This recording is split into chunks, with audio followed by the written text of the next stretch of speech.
Hey guys, so today we're going to do our first example of graphing secant and cosecant with transformations. This is probably one of the toughest ones to graph transformed.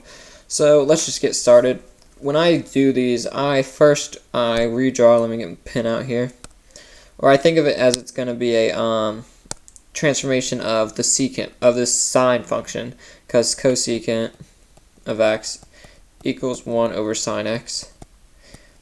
And if you saw my first video on just like graphing cosecant of x, just y equals cosecant of x, what we did is we drew sine x and then worked from there. So we're going to do the same thing here with transformations. We're going to graph y equals 3 sine x plus 1, literally just changing cosecant with sine. And then every time I get a transformation problem like this, I just write down everything that I have to change. So I know I've got amplitude of 3, and then I've got going up 1. Okay, so that's it for this one, not too much going on. And then I remember, okay, well I have to do amplitude before I do my plus 1. So that's important because I've got to take the original values of -1 to 1 because that's the range of my sine function. Remember, we're just graphing this one for now.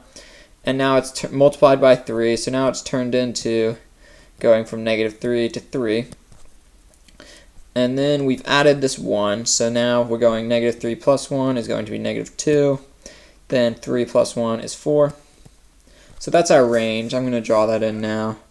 We've got a -2 down here. We've got 4 up here. Nothing's changed about our period. There was nothing there. There were no phase shifts, so that's going to stay the same. Then now I'd like to, well, I know my center line is going to be halfway between these 2 points, and 4 and -2, the point in between that's going to be 1. So then I would draw my center line here. Okay, that looks like something we can work with now. Let me draw my major points. We get every pi over 2, so pi over 2, pi, 3 pi over 2, and 2 pi. Then going back, -pi over 2, -pi, -3 pi over 2, and then finally -2 pi. Alright, so that's looking pretty good for now. And so we're going to start, this is a sine function, we're graphing y equals 3 sine of x plus 1. So we start right there. And then as sine always does, it goes up first, then it goes back down. So at pi we're going to be back at our center line. Note that it doesn't have to just be the x-axis, it's just the center line of the graph.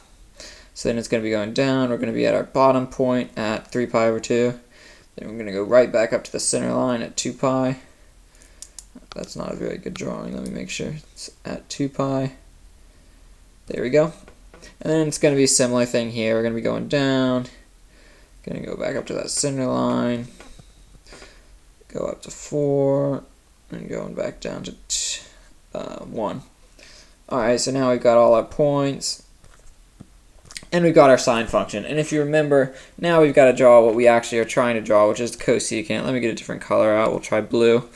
And if you remember, every time that sine touched the x-axis, we would draw an asymptote. So now we're going to do, every time it touches the center line of the function, we're just going to draw those asymptotes. So we're going to draw one here,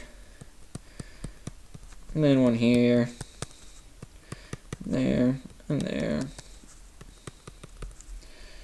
and there. And this is so we can draw our cosecant function. And then if you remember, the cosecant, you just plot this point, it touches the top, and then that's the bottom of this one, and then you kind of just draw a parabola. Going up, and then here we've got one there, and it's just going to go down, down, and then the point here, going to be going up. And it just alternates this pattern all the way to infinity, and all the way down to -infinity. So that is the graph of cosecant. Notice that all we did is we changed the cosecant of x with sine x and then graphed that. And then we just do exactly how we normally do. We flip them and make them parabolas, and that is how we get to cosecant. Hope this video is able to help. Let me know if you have any questions. Thanks for watching.